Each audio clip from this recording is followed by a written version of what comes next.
Welcome to KRR kitchen. இன்றைக்கி நம்ம கிச்சனில் திணைப்பொங்கல் ப்ரீமிக்ஸ் எப்படி செய்கிறதுன்னு தான் பார்க்க போகிறோம். அந்த ப்ரீமிக்ஸை வச்சு பொங்கல் எப்படி செய்கிறதுன்னு சேர்த்து பார்க்க போகிறோங்க.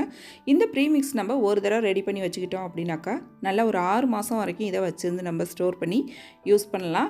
அதே சமயம் நமக்கு எப்போலாம் பொங்கல் தேவைப்படுதோ அப்போ இதுலேருந்து நம்ம தேவையான அளவு எடுத்து பொங்கல் செஞ்சுக்கலாம். ரொம்ப ஈஸியான ஒரு ரெசிபி. எப்படி செய்கிறது நம்ம வீடியோக்குள்ளே போய் பார்ப்போம். அதுக்கு முன்னாடி நம்ம சேனலை இப்போ தான் ஃபஸ்ட் டைம் பார்க்குறீங்கன்னா சப்ஸ்கிரைப் பண்ணி வச்சுக்கோங்க.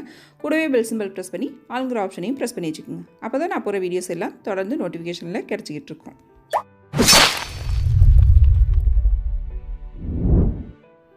இன்றைக்கி திணை அரிசி சக்கரை பொங்கல் ப்ரீமிக்ஸ் செய்கிறதுக்கு பார்த்தீங்கன்னா 1 டம்ளர் அளவுக்கு திணையை எடுத்து நல்லா கழுவிட்டு ஒரு 2-3 தடவை நல்லா கழுவிட்டு அரிசியை பார்த்திங்கன்னா நல்லா 1 மணி நேரம் கிட்ட ஊற வச்சு எடுத்திருக்கேன். அரிசியை எப்போதுமே நம்ம சிறுதானியம் சமைக்கும் போது ஊற வச்சுட்டு தான் நம்ம சமைக்கணும்.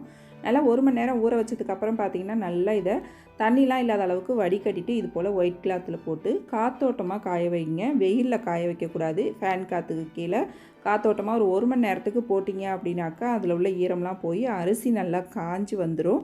அதுக்கப்புறம் நம்ம ப்ரீமிக்ஸ் எப்படி ரெடி பண்ணுறதுங்கிறத சொல்கிறேன். இது வந்து ஒரு 250 கிராம் இருக்கும் திணை அரிசி. இதுக்கான அளவு தான் சொல்லியிருக்கேன். 1 கிலோவுக்கான அளவு வந்து டிஸ்கிரிப்ஷனில் கொடுக்குறேன், தேவைப்படுறவங்க பார்த்துக்குங்க. இப்போ பாருங்கள், அரிசி நல்லா காஞ்சிருச்சு பாருங்கள். இந்த அளவுக்கு நல்லா கையில் ஒட்டாத அளவுக்கு அதில் உள்ள ஈரப்பதம்லாம் போய் காஞ்சிடணும். இப்போ இந்த அரிசியை வந்து பார்த்திங்கன்னா நம்ம வறுத்து எடுத்துக்கணும். அதை வந்து ஒரு கடாயில் சேர்த்துக்கிறேன். கடாயில் சேர்த்து இந்த அரிசி வறுபட்டு வாசம் வரும், அது வரைக்கும் நம்ம வறுத்து எடுத்துக்கணும். நல்லா வறுத்துட்டு செய்யும் போது தான் பொங்கல் வெந்து நல்லா நமக்கு சாஃப்டாக கிடைக்கும். இப்போ அடுப்பை மிதமான தீயில வச்சு நல்லா வறுத்து எடுத்துக்குங்க. அரிசி வறுபட்டதுக்கப்புறம் பார்த்திங்கன்னா நல்லா வாசனை வரும். இப்படி தொட்டு பார்த்திங்கன்னா கையில் பிடிக்க முடியாத அளவுக்கு ஒரு சூடு வரும். அந்த வரைக்கும் வறுத்தோம்னா போதும். ரொம்ப இது வந்து செவக்கெல்லாம் வறுக்கக்கூடாது. அந்த நல்லா சுருக்குன்னு ஒரு சூடு வர வரைக்கும் வறுத்து எடுத்துக்கங்க. இதை வந்து இப்போ ஒரு பாத்திரத்துக்கு மாற்றிக்கிறேன். திரும்பவும் அதே கடாயில் பார்த்திங்கன்னா ஒரு 2 டேபிள் ஸ்பூன் அளவுக்கு பாசிப்பருப்பு சேர்த்துக்கிறேன். சக்கரை பொங்கல் அப்படிங்கிறதுனால நம்ம பாசிப்பருப்பு இதில் கம்மியாக சேர்த்தா போதும்.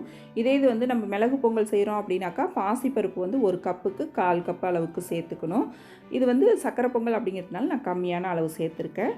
இப்போ 2 டேபிள் ஸ்பூன் அந்த பருப்பை சேர்த்து நல்லா இதை வந்து நல்லா செவக்க வாசனை வர வரைக்கும் வறுத்து எடுத்துக்கும். இதையும் அந்த திணைக்கூடையே சேர்த்துருவோம். இதிலே பார்த்திங்கன்னா ஒரு 10 முந்திரி பருப்பு 2ஆக உடச்சி வச்சுருக்கேன். அதே போல் ஒரு 10 திராட்சை எடுத்து வச்சுருக்கேன்.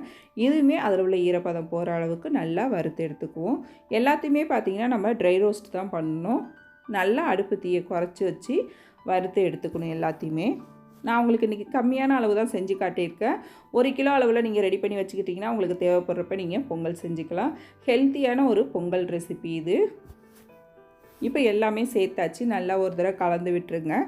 இப்போ இது கூடவே பார்த்தீங்கன்னா மற்ற பொருளையும் சேர்த்துக்குவோம். இப்போ இதில் ஒரு 1/2 டீஸ்பூன் அளவுக்கு ஏலக்காய் தூள் சேர்த்துருக்கேன். 1/2 டீஸ்பூன் அளவுக்கு சுக்குத்தூள், அப்புறம் பார்த்தீங்கன்னா ஒரு பிஞ்ச் அளவுக்கு உப்பு சேர்த்துக்கிறேன். நீங்கள் 1 கிலோ செய்கிறீங்கன்னா ஒரு 1/4 டீஸ்பூன் அளவுக்கு சேர்த்துக்கணும். இப்போ 1 டம்ளர் அப்படிங்கிறதுனால ஒரு பிஞ்ச் மட்டும் உப்பு சேர்த்துக்கிறேன். இப்போ எல்லா பொருளும் சேர்த்ததுக்கப்புறம் நல்லா கலந்து விட்டு ஆற வச்சு ஒரு டப்பாவில் போட்டு வச்சிட்டிங்க அப்படின்னாக்கா உங்களுக்கு இந்த ப்ரீமிக்ஸ் கண்டிப்பாக ஒரு 6 மாதம் வரைக்கும் வச்சுருந்து யூஸ் பண்ணலாம். ஏன்னா நம்ம எல்லாத்தையும் காய வச்சு வறுத்து அரைச்சி சேர்த்துருக்கோம். இதிலே பார்த்திங்கன்னா ஒரு பிஞ்ச் அளவுக்கு பச்சை கற்பூரமும் சேர்த்துக்கிறேன். பச்சை கற்பூரம் சேர்க்கும் போது பார்த்திங்கன்னா நமக்கு கோயிலில் கிடைக்கிற சக்கரை பொங்கல் மாதிரி டேஸ்ட்டு ரொம்ப அருமையாக இருக்கும். இப்போ சக்கரை பொங்கலுக்கு நம்ம எதெல்லாம் சேர்க்குறோமோ அது எல்லாமே நம்ம சேர்த்தாச்சு. நல்லா கலந்து விட்டுருங்க. இப்போ இந்த ப்ரீமிக்ஸை வச்சு நம்ம அடுத்து பொங்கல் எப்படி செய்கிறதுன்னு பார்ப்போம்.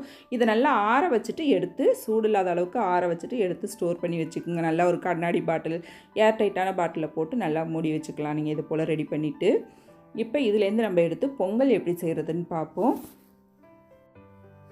இப்போ நம்மளோட திணை அரிசி பொங்கல் ப்ரீமிக்ஸ் வந்து பார்த்திங்கன்னா ரெடி ஆகிடுச்சு. இதை ஒரு டம்ளரில் அளந்துக்குங்க.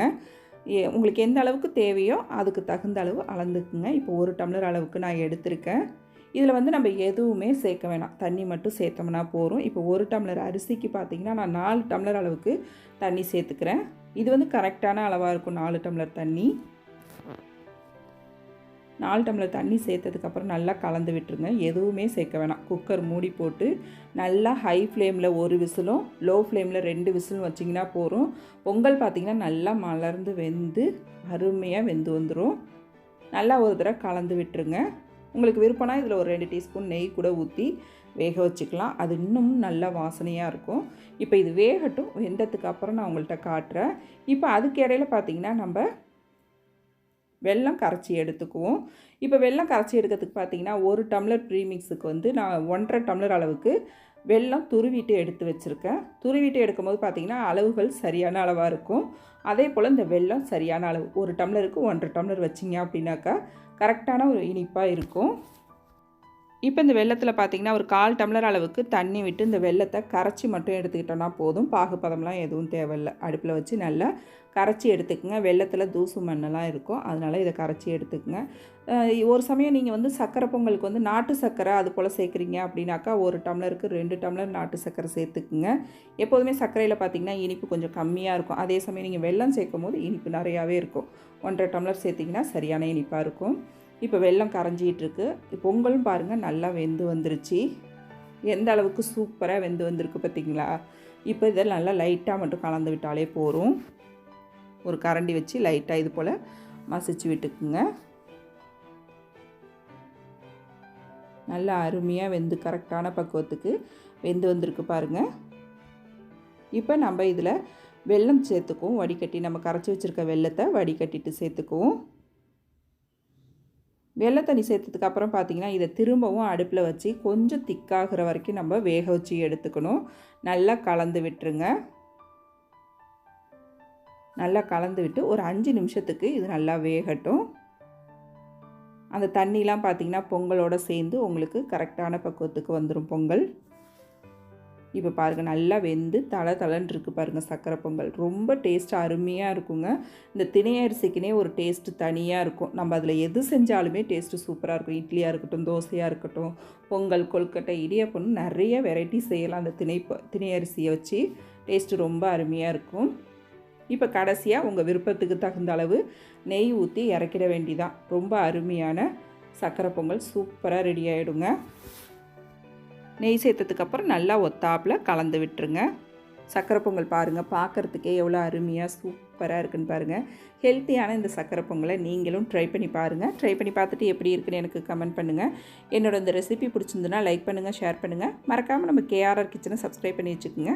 நாளைக்கு வேறு ஒரு ரெசிபியோடு சந்திப்போம். தேங்க்ஸ் ஃபார் வாட்சிங்.